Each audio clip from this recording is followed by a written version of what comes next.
ভাৰতৰ পুৰণি বন্ধু ৰাছিয়াই পুনৰবাৰ বন্ধুত্বৰ প্ৰমাণ দিলে। ৰাছিয়াই পাকিস্তানক মাৰিলে কূটনৈতিক চৰ। ৰাছিয়াই বিফল কৰিলে পাকিস্তানৰ কূটনৈতিক ফাণ্ড।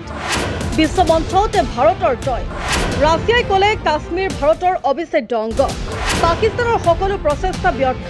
ভাৰতৰ সৈতে দৃঢ়তাৰে থিয় দিলে ৰাছিয়াই। পাকিস্তানৰ কূটনীতিক বৃহৎ আঘাত। কাশ্মীৰত ভাৰতৰ স্থিতিক মুকলি সমৰ্থন ৰাছিয়াৰ। পাকিস্তানৰ কাশ্মীৰ কেন্দ্ৰিক কূটনীতিত এক বৃহৎ আঘাত দি ভাৰতৰ পুৰণি আৰু বিশ্বাসযোগ্য বন্ধু ৰাছিয়াই পুনৰবাৰ আন্তঃৰাষ্ট্ৰীয় মঞ্চত ভাৰতৰ স্থিতিক মুকলিকৈ সমৰ্থন জনাইছে।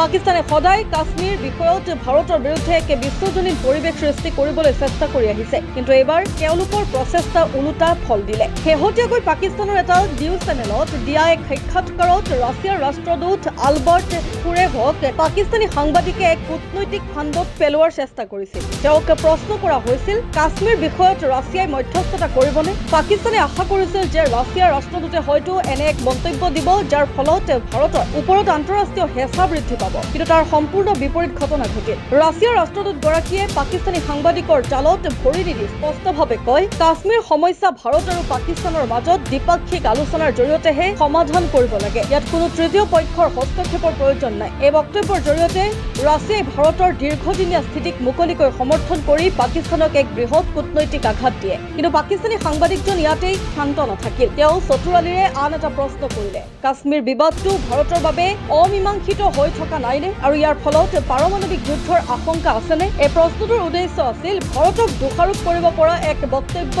ৰাছিয়াৰ মুখৰ পৰা উলিওৱা। কিন্তু ৰাছিয়াৰ ৰাষ্ট্ৰদূতে পুনৰবাৰ অতি পৰিপক্কতাৰে উত্তৰ দি কয় যে ইছলামাবাদ আৰু দিল্লীয়ে পাৰস্পৰিক আলোচনাৰ জৰিয়তেহে এই বিবাদ সমাধান কৰিব লাগে, কাৰণ তৃতীয় পক্ষৰ হস্তক্ষেপে এই সমস্যা সমাধান কৰাৰ পৰিৱৰ্তে অধিক জটিল কৰি তোলে। ৰাছিয়াৰ এটা বাক্যই পাকিস্তানৰ সকলো ষড়যন্ত্ৰ বিফল কৰি দিলে। পাকিস্তানে সদায় কাশ্মীৰ বিষয়টো আন্তঃৰাষ্ট্ৰীয় মঞ্চত যেনে ৰাষ্ট্ৰসংঘ, আমেৰিকা, তুৰস্ক বা চীনৰ জৰিয়তে উত্থাপন কৰি আহিছে, কিন্তু ৰাছিয়াই স্পষ্ট কৰি দিলে যে কাশ্মীৰ কেৱল ভাৰত আৰু পাকিস্তানৰ মাজৰ বিষয়, ইয়াত আন কাৰো ভূমিকাই নাই। আৰম্ভণিৰে পৰা ভাৰতৰ স্থিতি স্পষ্ট, কাশ্মীৰ ভাৰতৰ এক অবিচ্ছেদ্য অংগ আৰু যিকোনো বিবাদ কেৱল দ্বিপাক্ষিক আলোচনাৰ জৰিয়তেহে সমাধান হ'ব। ৰাছিয়াৰ এই শেহতীয়া বক্তব্যই ভাৰতৰ বৈদেশিক নীতিত পুনৰবাৰ মোহৰ লগালে আৰু ইয়াৰ অধিক শক্তিশালী কৰিলে। ভাৰত ৰাছিয়াৰ বন্ধুত্ব এক অটুট সম্পৰ্ক। ভাৰত আৰু ৰাছিয়াৰ মাজৰ সম্পৰ্ক দশক পুৰণি। ছোভিয়েট ইউনিয়নৰ পতনৰ পিছৰে পৰা ৰাছিয়া ভাৰতৰ আটাইতকৈ বিশ্বাসযোগ্য কৌশলগত অংশীদাৰ।